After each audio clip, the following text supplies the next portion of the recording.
What's going on, guys? Welcome back to the channel for another video. Today's the day I'm doing my 1 month review of the PlayStation 5, which I have right next to me here. Come up on here. Come up on right next to me. Boy's so thick, he can barely fit in the frame. There it is, in all its glory. I have to say, I've been very fortunate to be one of the first people to have this console. A lot of people, they're still on the hunt to find this system, and I really feel bad for them, especially here in the days of quarantine, because a lot of people are stuck inside, don't have much to do, and the fact that the PlayStation 5 launch was just so chaotic and so many people who really wanted to play the games in the console for themselves didn't get their hands on it. It more went into the hands of scalpers and people who wanted to resell and were using bots to bog down sites like Target, GameStop, Walmart, Best Buy, you name it. They put bots on them so that they could get the consoles before anybody else. No one is as quick as a robot. You are not a robot, you are not quick. That's why they should have had a CAPTCHA feature, so that way you have to verify that you're not a bot before you go through with your checkout. Of course, they didn't want to do that because these retailers wanted to make their money as quickly as possible, even though they were going to get their money anyways. These consoles were going to sell out regardless.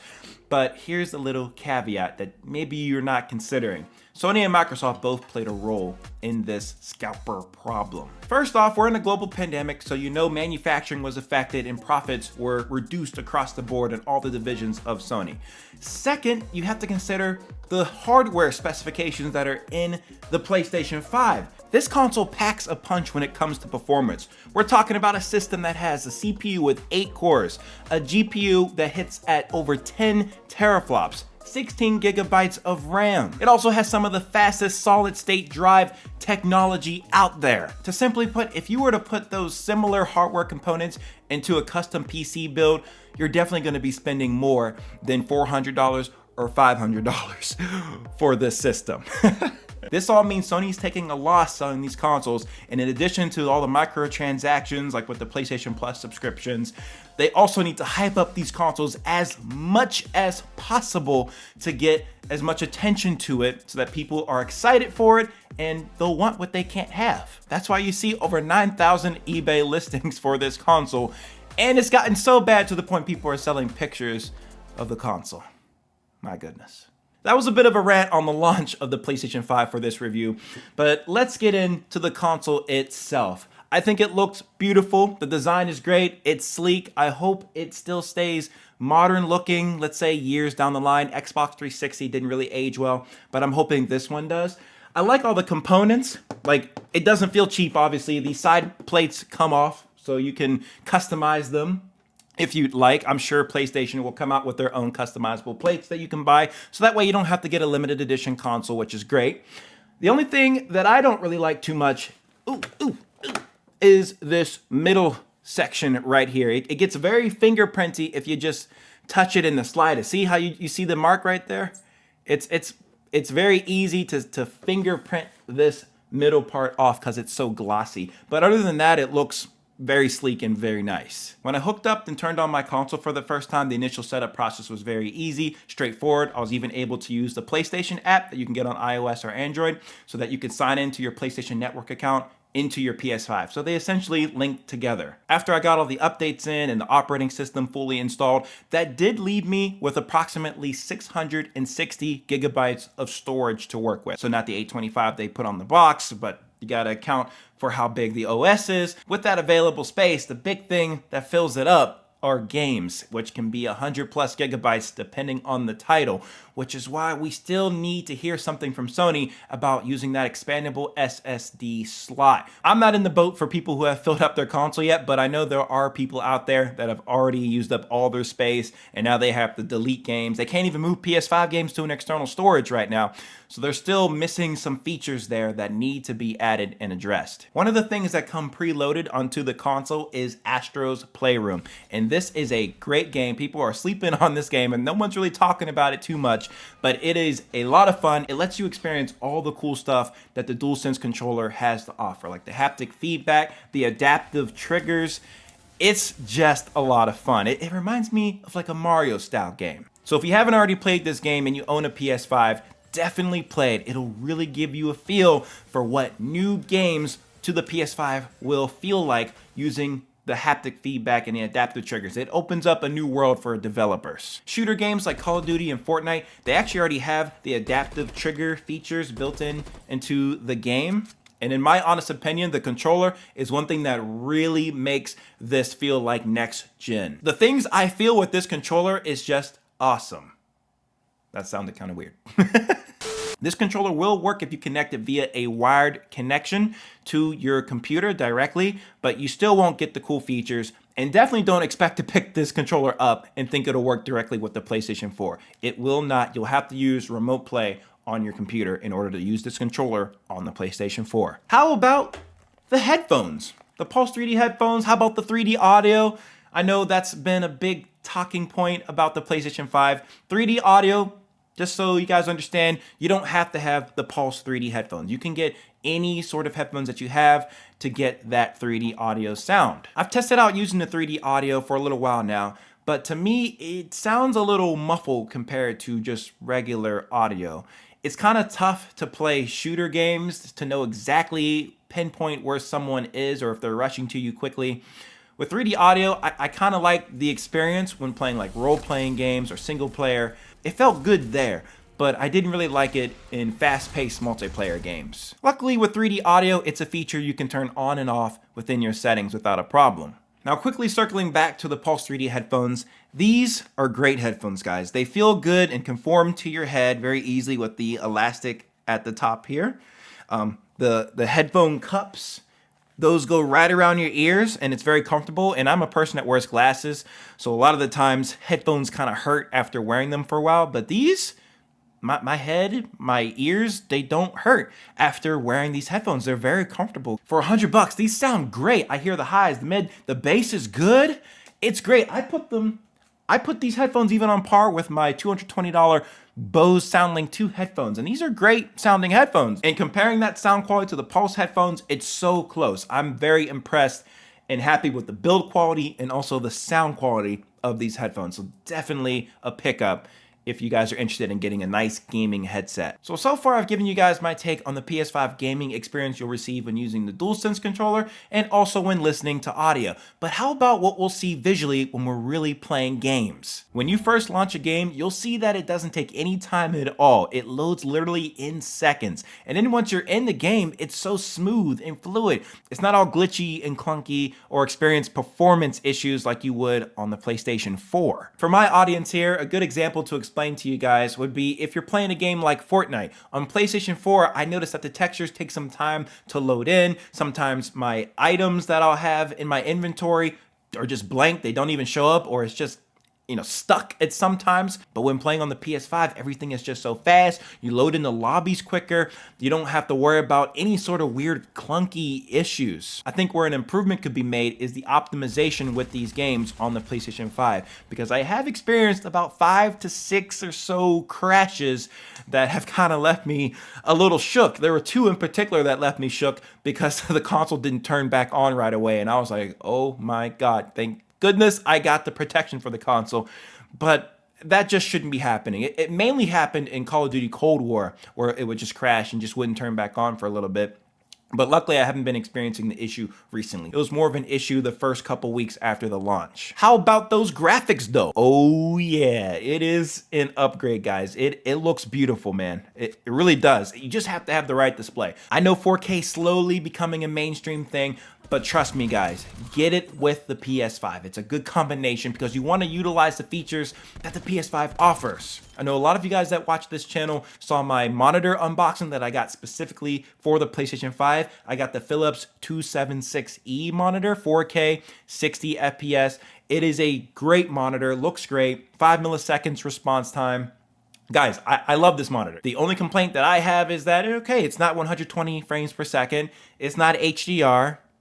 Okay, well, first off, having 120 for me doesn't matter because I'm using the Elgato Game Capture HD60S Plus, and I can't even push past 60 frames per second through that capture card. I'm still waiting on a new one that would come out that would work for 120 FPS or HDMI 2.1 monitor. But even still, guys, I'm happy with what I have here. I enjoy watching 4K quality content versus upscaled 1080p if you have like a 2K monitor that does 120 or 144 hertz. Because FYI, the PlayStation 5 doesn't support 2K resolution. If you have a 2K monitor, you'll be seeing upscale 1080p. So I don't know, I'd rather go 4K. With that all being said, the main point I wanted to get across here is that yes, PlayStation 5 games do look beautiful if you have the right TV or monitor. I'm really looking forward to getting games like Gran Turismo 7 and even the Game of the Year winner, Last of Us 2. I still haven't gotten around to playing that. I played the first Last of Us, but now I gotta get on to some other single-player role-playing games. Next year, I wanted to cover some of the audio and recording features that come built in on the PS5. If you're using something like the Elgato capture card, you're first off going to need to turn off HDCP, which is the copyright protection thing. If you don't use capture cards, you don't have to worry about that. But I've always dreaded, why do they keep this feature on the console? If I want to record Netflix or Disney Plus, I can do so simply just using this USB capture device. That's it. Literally HDMI cable into this device to my computer. I can record Disney Plus if I wanted to. Why do they have the HDCP feature there? It's just annoying at this point. Something else that's a bit of a pain on this console is the way that you control audio. I guess it's user-friendly, the way that they have it set up, but for people who want to record their gameplay and their audio, it's pretty annoying, as you have to use that Elgato chat link cable if you already own that, and you'll plug that into the DualSense controller so that way you can pull all your chat audio, your gameplay audio to your computer to be recorded. For those of you guys out there that aren't concerned about using a capture card with your console, you're still gonna have some audio issues if you plan on using the microphone on the wireless controller. Why is that? If you use this controller microphone and you're also listening to your audio through the TV speakers, that party chat audio with your friends is going to come out through the controller. Very annoying feature. It would be amazing if in our audio settings we could select multiple audio output sources at the same time. And it would also be cool if we could select where we wanted our party chat audio to go, in the case we want to select our TV as an output device or the controller speaker. We just need more audio routing options on the PlayStation 5. Give us a little bit more control there. As for the built-in gameplay recording tools on the PS5, you can record up to 4K quality, and there's also a cool flashback recording option. I kind of compare it to the Elgato, but you can record up to the last 60 minutes of your gameplay, which is very, very cool. Or you can record small sections of it, like 15 seconds, 30 seconds. Those are options as well. But it's a really cool feature that they added to the PS5 so that in the chance that you pull off a really cool clip, you can just go back and record your last 15 seconds, 30 seconds, 5 minutes, however how long, and you'll be able to record that footage. Some of you guys have asked me how the quality compares to if you record using something like an Elgato and a computer, and my answer to you is that the Elgato and computer setup is still better. You still have more control over the quality aspect of the gameplay that you record. Now, all those gameplay clips and screenshots that you've made using the create button, you can see all those files in the media gallery. And within here, this is where I think the PS5 could make some further improvements for how we share our gameplay clips and screenshots. I believe that they should incorporate some sort of cloud drive option, so that way we can easily share files between our computer, our phone, the console, without a problem. I know not everybody out there has a computer, so it'd be nice if Sony provided some sort of free solution without having to go pick up a USB flash drive, but that's probably the best method to do unless you want to post it to Twitter or YouTube. One thing you can pick up is a mobile phone flash drive, so that way it'll have an end where it'll be Lightning or USB-C, whatever your phone takes, and then the other side will be regular USB, so you can transfer files from the console to a mobile device or even a computer. Check the description below if you're interested in a device to run that sort of setup. Something else I looked at are the streaming features on this console. You can easily stream to YouTube and Twitch, and where's Facebook? Yeah, there's no Facebook option. We gotta add in Facebook, Sony. That's another big streaming platform. People stream on Facebook, trust me. Well, to stream to YouTube or Twitch, the setup process is pretty straightforward. You can configure your output settings, and if you have something like the PlayStation camera connected to your PS5, you can stream with this as well. Next, when it comes to the user interface, I get the vibe that it's a new and improved PS4 user interface. It looks similar, it has the feel of the PS4, but it feels like it's updated and better. On the main home screen, I think it's organized really well, as the first tab you have is the games section, so you'll have all the tiles of the recent games that you've been playing. If you switch over to the media tab, you'll see that apps such as Netflix, Disney+, YouTube, they have their own section so that it doesn't mix with all the gaming stuff. If you move over to the top right, you can see you can easily access your console settings. And then if you move over to the second option, you'll see that this is your PlayStation Network account. I really like how they have this section specifically organized to see your friends, see your trophies, all the PlayStation Network related stuff is in one section instead of drawn out across the entire interface. Now the PS5 also has an updated quick menu if you just tap the PlayStation home button. And this is where you'll see all your quick settings. So if you want to change your microphone, change your sound input and outputs, turn the console off, put it in rest mode, even switch games, which is a really cool feature here. Now keep in mind, this isn't quick resume like it is on the Xbox. This is a full game switcher. So if you switch to another game, the game that you're currently in will close, but the other game will open. I mean, it'll still open in seconds, but you're launching the game from start. Now, I know of a question that comes up quite frequently. I see it in my live streams from time to time, and people ask me, is the PS5 hot? Is it noisy? Guys, this console here, it is very, very, very quiet. I have to put my ear next to the console to be able to hear the sound coming out of it. This thing is quiet. Though I do feel hot air that comes out the back of the console because I have the console pretty close to me while I'm gaming in front of my monitor here. So I feel that hot air come up from time to time and it reaches my face. But when I feel the console itself, it is not hot. It is cool. It's a good thing that that hot air is being dispersed, which is why you should keep this console, if you have it, in a nice open circulated area. Don't put this thing in the corner tucked behind something to where it'll just have nowhere to circulate that hot air. As time moves on, we will get games that come out that will push the limits of this console, which then we might be worried about fan noise and heat. But as of right now, the games that are out, it's very manageable on this console. So there you guys have it. That is my 1 month review of the PlayStation 5 console. I know this video was a long one, but we had a lot of information to go over. What's my final verdict for those of you guys that are interested in picking up this console? Well, overall, it is a beast machine with the amazing graphical capabilities. It is so smooth. It is so fast.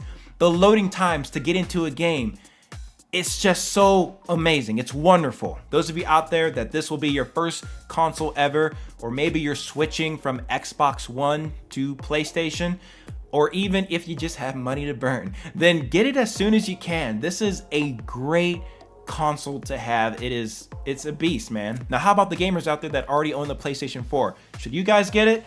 In my honest opinion, there's no real reason to get this console right away if you already own a PlayStation 4. You can play the exclusive titles that are already available, like Spider-Man Miles Morales.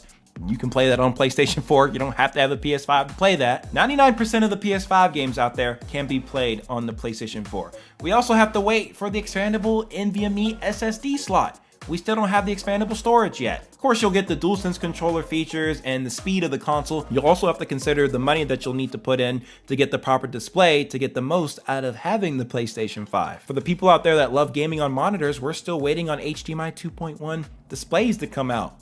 We don't have something that can do 4K 120 HDR or even up to 8K. It's just not a thing right now. So we're still waiting on that, but they will come in the future. Patience, guys. Things will improve. Things will get better. But that is gonna wrap up this video, guys. Thank you so much for staying to the very end. It means a lot to me. You have no idea. Thank you so much for 80,000 subscribers as well. That is just insane, man. We've gotten so far on this channel. It's just amazing, and I wanna keep it going. We're having a lot of fun. I love informing you guys and teaching you how to do things with technology, with the PS5, Xbox as well. Yeah. Of course, if you guys haven't already, feel free to give this video a big thumbs up and also subscribe to the channel if you're new around here. And I will see you guys in my next video. Peace out.